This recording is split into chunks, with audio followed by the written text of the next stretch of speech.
Hi there, friend. It's Logan with the Better Events Podcast. In this week's episode, we are taking you behind the scenes of what it is we are planning for the 2025 Better Events Conference. And this is a part one, so we will be focusing on our day that is closer right now. So, our virtual day only on October 1st. We're going to take you behind the scenes of just some of the strategy and decisions we had to make when we were planning the conference, a little bit about the why behind some of the decisions we made, and tease some of our favorite parts about this year's virtual day for our conference. So stick around. Welcome to the Better Events Podcast. Join two event strategists, Logan Clements and Mary Davidson, who believe we can all create, host, and attend better events. In this podcast, you will learn about event strategy and actions that you can use today as an event host, planner, or manager. Hear directly from the people who are creating innovative and inspiring events today and tomorrow, and grow your business along the way. Now, let's get started, and thanks for listening to the Better Events Podcast. Hello, everybody. Welcome back to another week of the Better Events Podcast. We are so thrilled and excited and all of the words to be with you today. In today's episode, we are giving you a sneak peek behind the curtain. We're going behind the scenes of planning the 2025 Better Events Conference, but this is just part one. We're focusing on the virtual component. So get ready to chat all about virtual stuff today. Before we get into it, you know it, we have our conversation starter. So Logan, this is a very different conversation starter that has nothing to do with our episode. What is your favorite art form? Painting, music, Okay. dance. My favorite art form. Ooh. I mean, the hard part, and this is very meta, I feel like, is honestly, I consume the most art through podcasts. Like, I love music as well, but I currently would say that I'm majority podcast. And not just listening to our podcast, shameless plug, but listening to all different ones, like some that are newsworthy, but also I love the like true crime ones or a couple like deep dives into different, pop culture things. So I'd have to say that's my favorite that I'm currently consuming, but I'm interested in yours, Mary, because I know you've picked up some art hobbies too. So what's your favorite art form? Well, actually, it is hard because I was like, what is art? And that's just the whole thing, right? Like, I don't know. A lot of people express themselves through creative ways. So is that art? I mean, I think so. I'm not an artist myself. So anyway, lots of different ways, but I'm going to say music. Like, I think I really just like feel connected to music. It evokes feelings, and emotions, and it really hypes me up or not. Depends what the song is. And so, yeah, I think that's definitely my favorite that I consistently enjoy. I'm sure many people relate to that, of course, but yeah, mine's music. Very cool. Yeah, what is art? That could be a whole digression for a long term. So we'll leave it at that, listeners.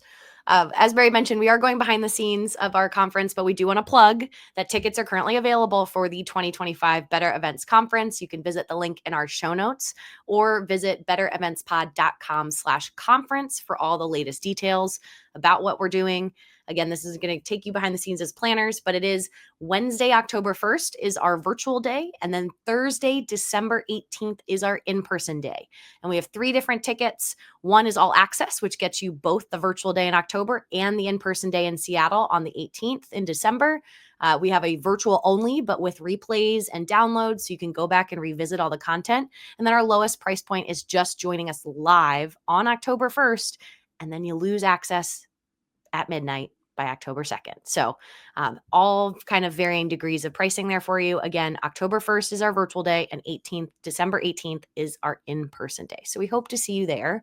And why we chose this topic, we've done this the last 2 years because we love being a fly on the wall, or wish we were flies on the wall on other people's processes as they plan their events. And it just feels right when you have a podcast to do a podcast about the conference that we're planning, to both be honest with you listeners of just kind of what our thought process is behind the planning process. And there's lessons to be learned and you can apply to your event. So we're going to just get into it. Mary, our first question here is why did we decide to bring the Better Events Conference back for year 3 in 2025? Well, Logan, correct me if I'm wrong. I don't think it was ever a question if we were going to bring it back. So we just were like, that was awesome. Let's do it again. I know we left 2025 or 2024 feeling tired, but also so happy with the experiences that we had. So Yeah. I think it was never a question if we were going to bring it back. There were questions on the virtual and in-person components if we were going to bring both of them back, but the conference itself was always, I think, always coming back, right? Yes, I think the key takeaway from last year was we were both energized. Now, listeners, you know that events unfortunately sometimes come down to money and just having the funding to do the things you want to do. And we have said this multiple times in our promotion of all of our conferences, but it does truly feel like it's our love letter to the industry. And last year, we had heard feedback after year one, and people wanted an in person day. It was like, great, we're going to do it. We're going to just try it. And anytime you do something the first time, it's always hard. So the second year of our virtual day, honestly, 1,000 times easier than the first time we did the virtual day. But last year was our first in person one.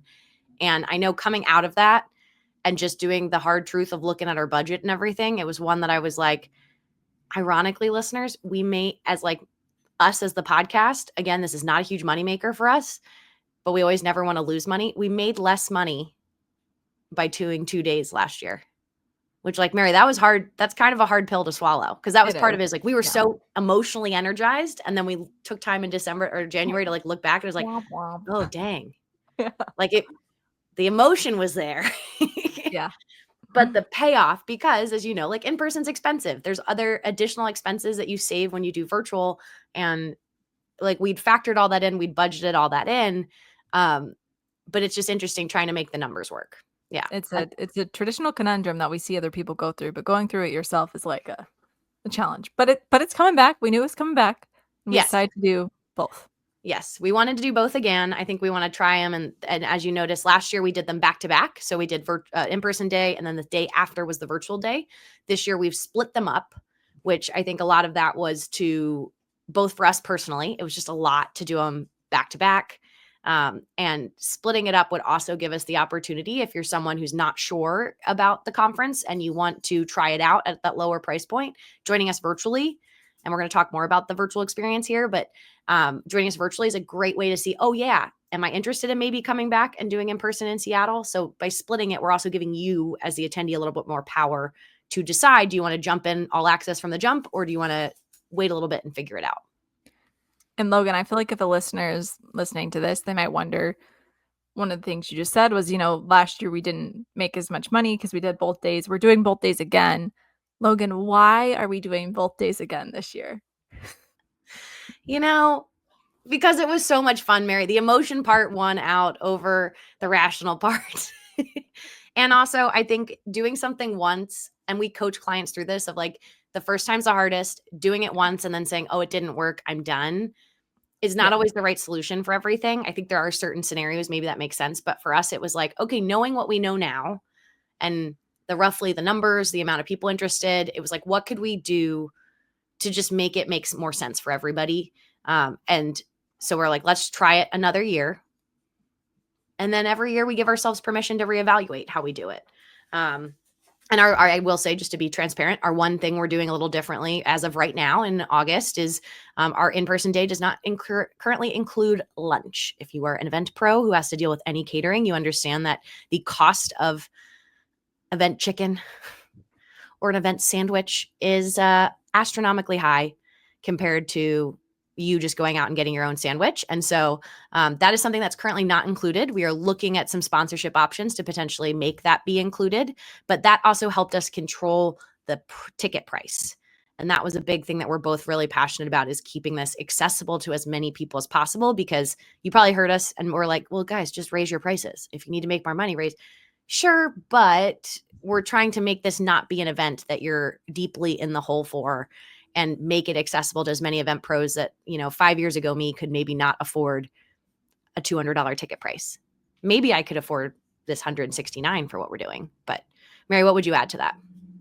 Well, it actually makes me start thinking of kind of our next point. One of the things I'm most excited about is that the virtual day is more accessible to people. So I am most excited about being in a breakout room or a round table with people from all over. And that is a different experience than kind of than what we have in person. Virtual represents that more. We're all just various places, different roles, and many people that I've never met before. And that's what excites me. I just love going to these events and meeting people, not just ours, but any kind of event. And that provides this opportunity for us, Logan, which selfishly, I'm always like, who are you? Why are you here? How did you hear about this event? Do you listen to the podcast? I like want to know everything. And that part is something really exciting to me that we get virtually. So Logan, what about you? Anything else to add, or what are you excited about for the virtual day? Oh, I'm so excited for virtual. To your point, yes, the accessibility piece, the fact that our podcast's reach is not regionally focused in one area. We really are like all around the country, and we have so many international listeners. And so that to me is just very exciting. And then the cost of doing a virtual event versus in person is, again, we can keep that ticket price so much more accessible than anything else we can offer. And I will say a lot of my strong professional contacts now that help me find new work, find new gigs, find new business, they started as a virtual relationship. It is someone I met virtually. I have several people that I had not met in person for several years because we'd done virtual events together. We'd networked virtually.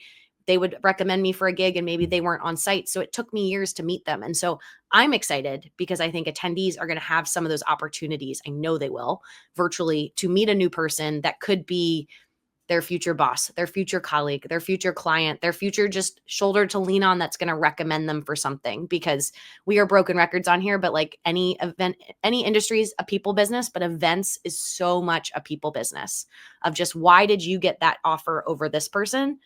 Oh, because we met and we had virtual coffees, we kept in contact, we loosely exchanged emails every so often. So they thought of me over maybe this person who was more qualified, but had not built that relationship at all. And so I think virtually we are being very intentional with the types of sessions we're doing to prioritize opportunities for you as an attendee to connect with other attendees, to connect with Mary and I, connect with some of our speakers or our folks that are a little bit more experienced. Like that is the center focal point of our virtual day. That's different than like a webinar where you're just getting talked at. I love it. There's honestly so many good components. We're a little biased, but but everything you said is true in my opinion. So absolutely. Okay, so now we're going to get more into the steps. So Logan, what were the first steps that we took when planning this virtual part of the conference? Ooh. I mean, the easy step was thinking about what platform we wanted to use. We'd used SwapCard the last 2 years. I feel like, again, looking at their features, and they hadn't really downgraded anything. And so that was a really easy first step to decide how are we doing it. And again, because we've built it already, there's certain infrastructure, back-end stuff we built and took a long time year one that we can just kind of rinse and repeat, at least from the back end. So that was the first piece.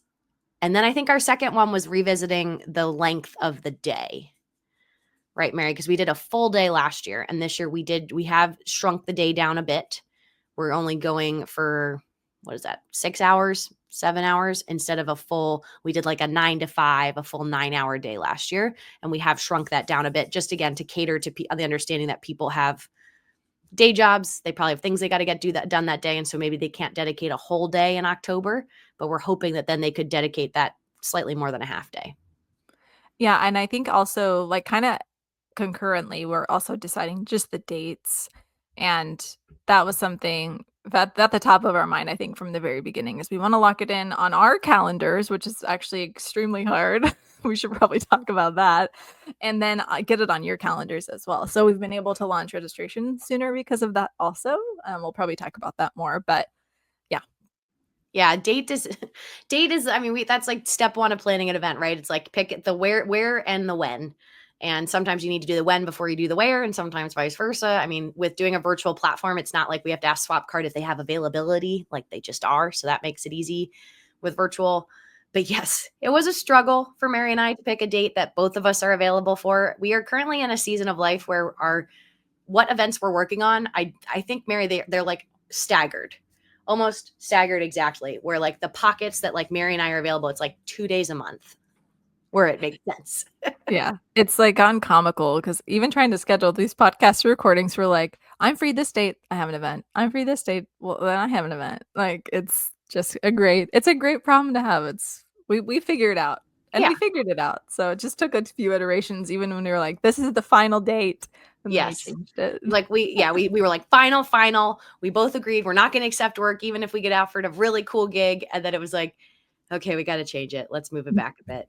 And I do think we're taking, in my mind, it is a little bit of a risk of moving our virtual day up. We had been really confident in December that often, unless you're someone doing holiday parties and social events, that seems to be a time when most of our corporate planners for sports, all of that, things kind of wind down a bit before the holidays here in the States. And so that has been a moment, and we've gotten feedback the last 2 years that people feel like, yes, that is time when I can bring my head up and, focus on me and my business and what I want.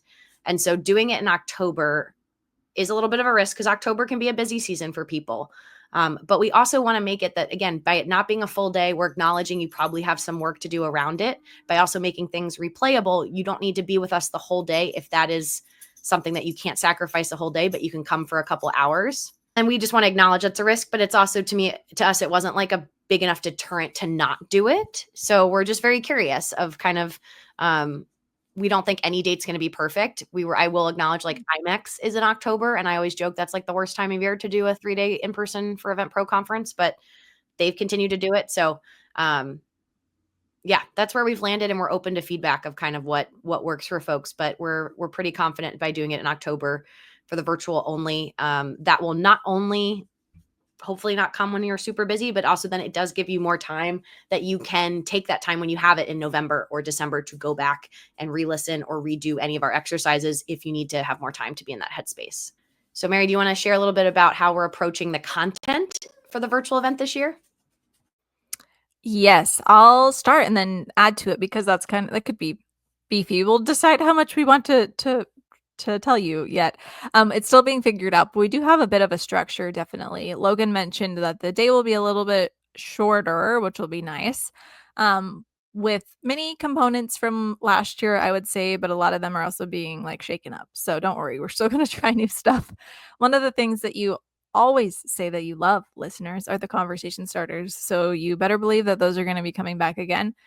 But then other than that, even though it's virtual, if you look at kind of our branding or our, wording about the Better Events Conference this year, it's that we're trying to avoid that traditional PowerPoint format. And so that is reflected in a lot of these sessions. They are still virtual, but they're still workshop style. So getting the opportunity to meet people, be prepared to be off camera. This is an engaging day. Most things are recorded, but some still are not. Some, like, you just have to have that experience in the virtual room.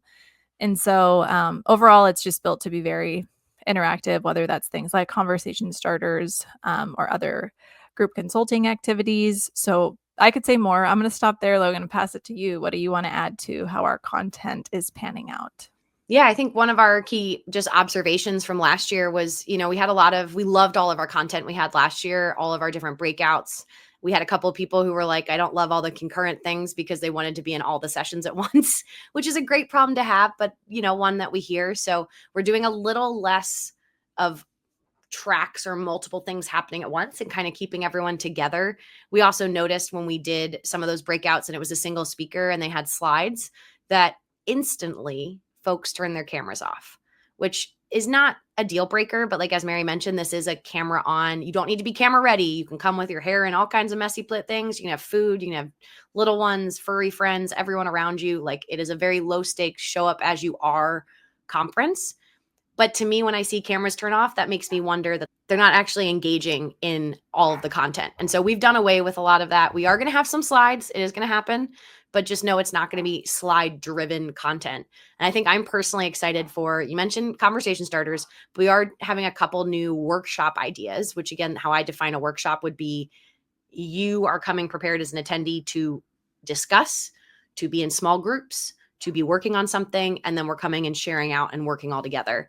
And that is something that I'm really excited about because I think that's where some of the awesome things happen. And that's where I start to complain that I wish I got to be in all the small discussions because that's where you're getting that content. One of the other things that I'm also really excited about for content is we'll do another panel. We did a panel last year, but this one I'll just say I think it will appeal to all levels of experience. But we're going to be representing, folks who have a lot of experience in this moment. And I'm really, really excited. I know I'll learn a lot. I think we'll all learn a lot from this. And so that's one that, anyway, I'm just personally really stoked about it.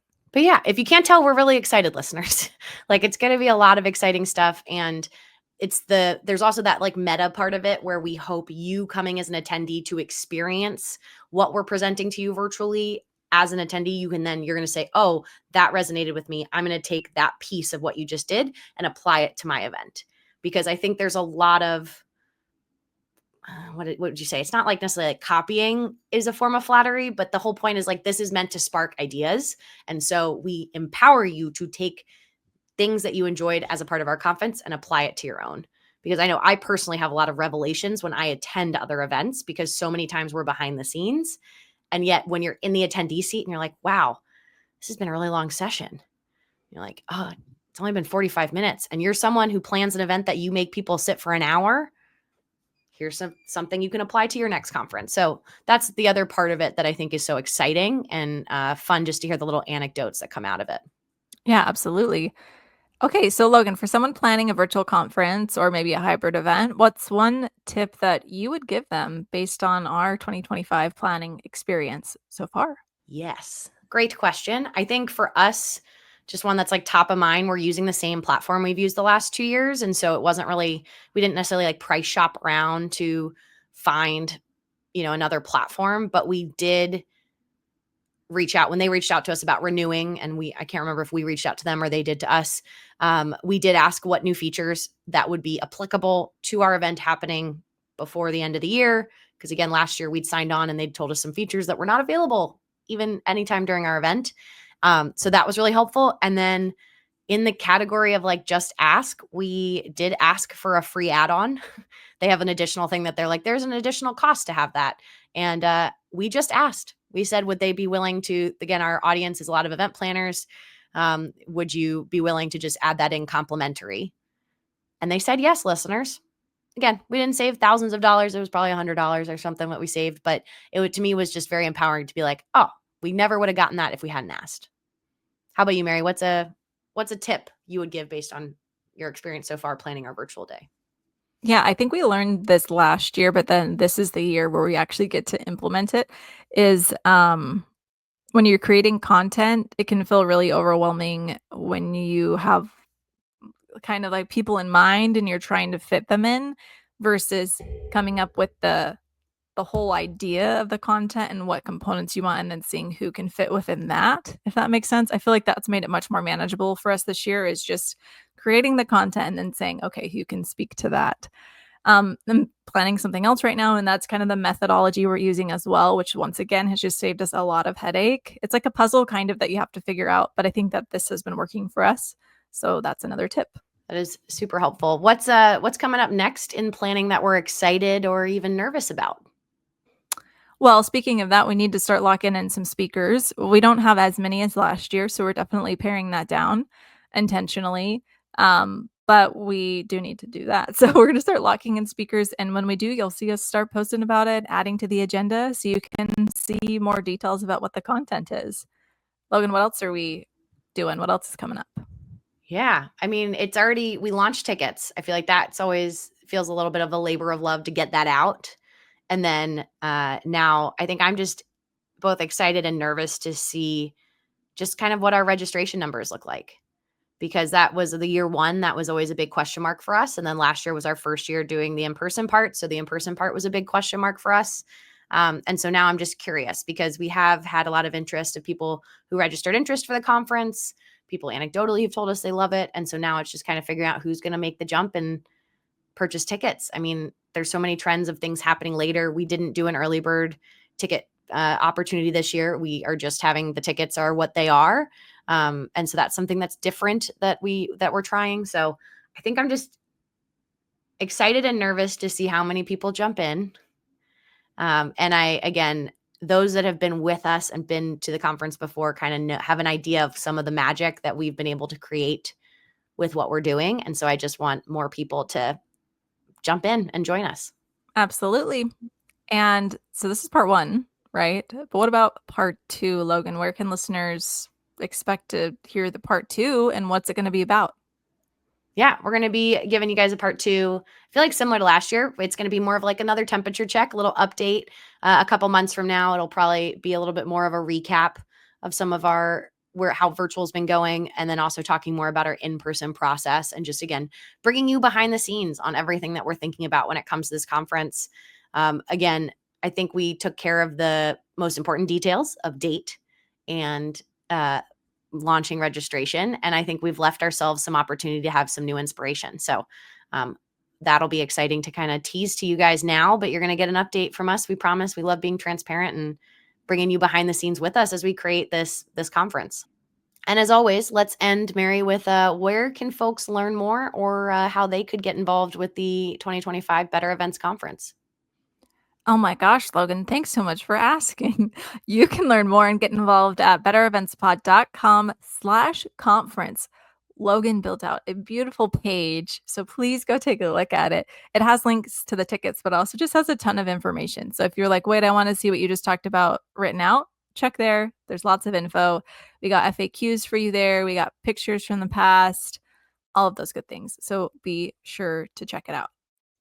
Yes. And again, if you had questions more specifically that don't come up on that page, feel free to shoot us a note.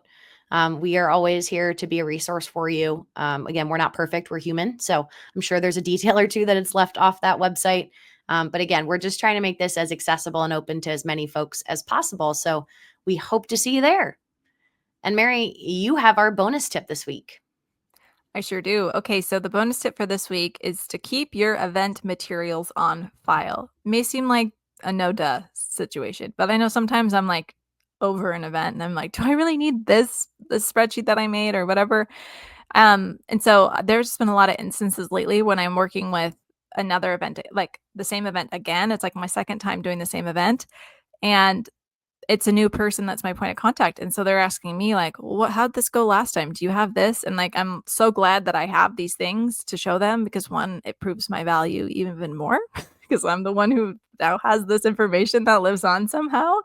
And also it is helpful for me to remember the things that we've done in the past or created in the past. So it may seem like a no-brainer, but it's been really helpful lately. So that is my bonus tip for this week.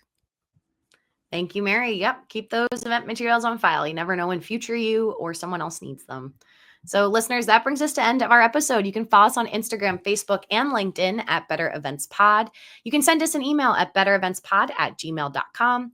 And this whole episode has been about the conference, but please join us for the 2025 Better Events Conference by visiting bettereventspod.com/conference, or you can click the direct register link in our show notes.